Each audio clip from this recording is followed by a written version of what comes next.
All right, Larry Krueger here from the Pig in a Pickle Krug Show with a little San Francisco Giants video. We haven't made a Giants video in a while, but we're going to make one today.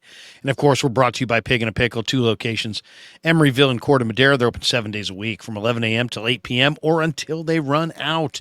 Pig in a Pickle, the best barbecue in all of Northern California. All right. Giants season coming to an end. Obviously, they're not going to the playoffs, and then the playoffs will take place. I'm thinking we may see Rangers, Braves in the World Series, and when the World Series is over, 5 days later, the offseason begins, and the Giants' offseason should be very interesting. Is Farhan Zaidi coming back? Is Gabe Kapler coming back? The Giants, after a sub-500 season, could make changes, despite the fact there are indications that both guys may come back. There's also, a lot of talk that one or if not both could be moving on. The bigger question, though, is what are they going to do on the diamond? They got a lot of young players, and there will be a big influx of young players coming up through the system in the next year or so. Just who we talk about. Oh, obviously Patrick Bailey and Joey Bart behind the plate. You've got, Marco Luciano and Tyler Fitzgerald and Casey Schmidt on the left side of the diamond. You got Wade Meckler, Grant McCray, Jairo Palmeras, Luis Matos, Elliot Ramos, Vaughn Brown in the outfield.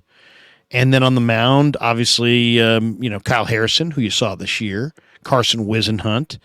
You're probably going to see guys like Mason Black and Hayden Birdsong, Landon Roop, and some bullpen arms. Obviously, Camilo Doval came of age this year, but the Giants have Cole Waits and Keaton Wynn and Eric Miller, who had a really good year in the minor leagues, and others coming up through the system. So there's going to be an influx of young talent that's added to the major league roster, but it's a big question of what's the big pieces they're going to go after in the offseason? Now, the two names that everybody talks about, Shohei Ohtani and Cody Bellinger, and yet the Giants have not been able to find a way to land the top-tier free agent for whatever reason. I don't know if they don't want to play for Kapler, they don't want to live in San Francisco, they don't want to deal with California taxes, they don't want to hit in Oracle Park, potentially. And I just think when you look at Shohei Ohtani, what complicates his situation is you're going to have to pay him as a two-way player, and he's probably not going to be a two-way player, at least not initially, coming off the injury. So there's a huge financial risk in Ohtani. There's a huge financial risk in any free agent, for that matter. But the two top guys are Shohei Ohtani and Cody Bellinger. And if the Giants could get either one of those guys, great. But history says they've struck out on many, many, many top-tier free agents, and it's going to be a hard sell to get Ohtani to come here. It's going to be a hard sell to get Cody Bellinger to come here. If you're Bellinger, why would you leave the Cubs? You just had a great year in Chicago. It's a phenomenal baseball town. You're playing at Wrigley Field. They love their baseball in Chicago. It's a great offensive yard. Why would you leave? You just had a phenomenal year. And if he really has found himself, there's probably a handful of other teams, including the Yankees, who were widely rumored to be after Cody Bellinger at the trade deadline. The Yankees probably make him a big offer in free agency. So I know the most people, when they're talking about the offseason, the first two names you hear are Shohei Ohtani and Cody Bellinger. Well, let's just say for the sake of conversation, the Giants can't get those guys, because I think the odds are the Giants can't get those guys. Who should be their number one target? Who should they target in the offseason? Well, one guy, to me, I got three names I'm going to throw you. And to me, they all make sense. One's a free agent, two are trade candidates. The free agent is the former pride of Sac State baseball, Jesuit High School's own Rhys Hoskins, who I think tore the ACL earlier this year.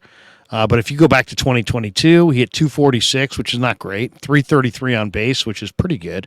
But he hit 30 bombs. He drove in close to 80 runs. He's a NorCal guy. And if you're still going to have to probably overpay to get him in free agency, but Rhys Hoskins might be the perfect guy to plug in at first base.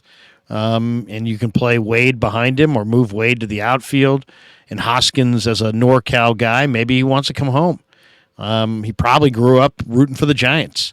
He's only 29. He's probably fully healed coming off the ACL. I don't know what I'd want to give him, a 5-year deal or a 7-year deal or any crazy amount of money. but maybe coming off the injury or because he had the injury, maybe you could get a Rhys Hoskins for a reasonable amount. That is a big, powerful right-handed bat who could hit 30 home runs and be a mainstay in the middle of your lineup. So you got to have Rhys Hoskins on the list. No doubt. Hoskins, I think, is a possibility. The two trade candidates are maybe even more intriguing. So Hoskins is 29. There's a lot of talk that the Padres, who have a bloated payroll and just came off of one of the most disappointing seasons of any team in baseball, are going to try to trim that payroll. And Tom Verducci was on the radio this week saying, hey, maybe the Giants will go after Juan Soto. Juan Soto's 1 year away from free agency, and because he is, they could probably trade for him at a reasonable cost. Now, I don't know what it's going to cost. I don't know which prospects they'd have to move, but the Padres are looking to trim salary, and Soto's probably available, and he's only 24 years of age. This is, in a lot of ways, the exact kind of player they need. He's a great young player. He's a fun player to watch. He would immediately excite the entire Northern California. People would buy tickets to see Juan Soto. As I said, he's 24, so he's got it all in front of him. You could sign him to a 7-8 year deal, at some point next year, and have a terrific young, force of an offensive bat. This year, Soto's hitting 278 with a 410 on base. The guy gets on base. He also has hit 35 bombs, and he's got 108 RBIs. So we're talking about one of the preeminent power hitters of his era, and a guy who's young, whose whole future is right there. His entire career is still yet to come. He'd be number one on my list, man. I'd try to get Juan Soto. You get Juan Soto, put him in the outfield, now you really got something. So, now Luis Matos and Grant McCray and some of the other guys, Elliot Ramos, you might not have to do much more to your outfield than just get a guy like Soto, just simply because he's that kind of a force. He's that kind of a pillar of strength. And I would be really excited if they could get Juan Soto. The third name's also interesting, the polar bear, Pete Alonso. A lot of talk coming out of New York around the All-Star break that the Mets were going to trade Alonso. Now, a lot of that has quieted down since, but Alonso is 28. He doesn't hit for an average. I mean, he's going to swing and miss. There's a lot of swing and miss there. I mean, he hit 217, or he's hitting 217 as we speak, but 45 home runs, 115 RBIs, 318 on base. This guy's a giant. He's a true giant. He's a giant in the middle of your lineup. He's got major power. He'd be a fan favorite. They would sell Alonso jerseys. He's easy to root for. He's got a little bit of a personality. Maybe he wants to get out of the pressure cooker of New York City and all the glare that comes with that and play on the West Coast. To me, right-handed hitters, if you pull the ball, I mean, he doesn't necessarily pull the ball. But if you're a right-handed pull hitter, I think this ballpark, can give you some cheapies. I mean, down the left field line. But he also is a guy who hits the ball to right center. He's got tremendous power and tremendous carry on his ball. So he's only 28, and he's coming off a year where he was very disappointing. So maybe you could get him at a reasonable cost in a trade. But those would be the three guys. I mean, I know there'll be a ton of talk about Ohtani. There'll be a ton of talk about Bellinger. But signing Rhys Hoskins or trading for Juan Soto or trading for Pete Alonso, I think those three guys, Hoskins, Soto, and Alonso, are probably better targets for the Giants this offseason.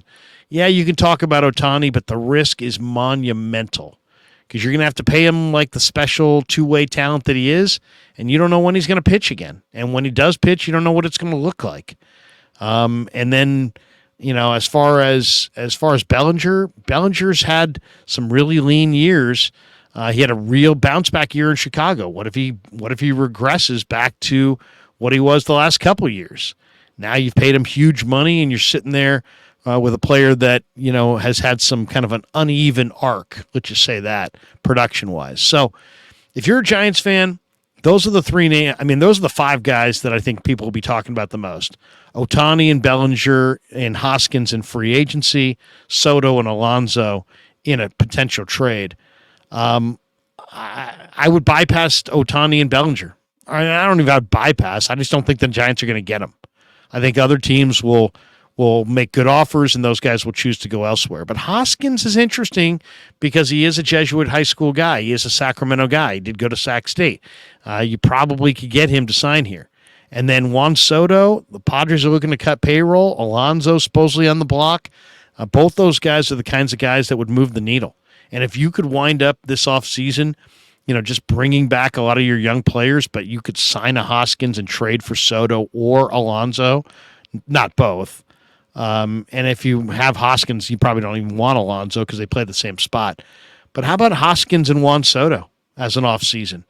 I'll say this, as a lifelong Giants fan, that would get me excited. The Giants don't score. I'm watching their game right now. It's in the 10th inning. They're down 5-2. They just don't score. They don't score. Their offense is anemic. Not only do they not score, they're boring. They're really a boring team. You add Rhys Hoskins and Juan Soto, you add a Pete Alonso, suddenly they're a lot more interesting. All right, hope you enjoyed the video. Check out Pig and a Pickle, 2 locations, Emeryville and Corte Madera. Thanks to all you guys for supporting The Krug Show on YouTube.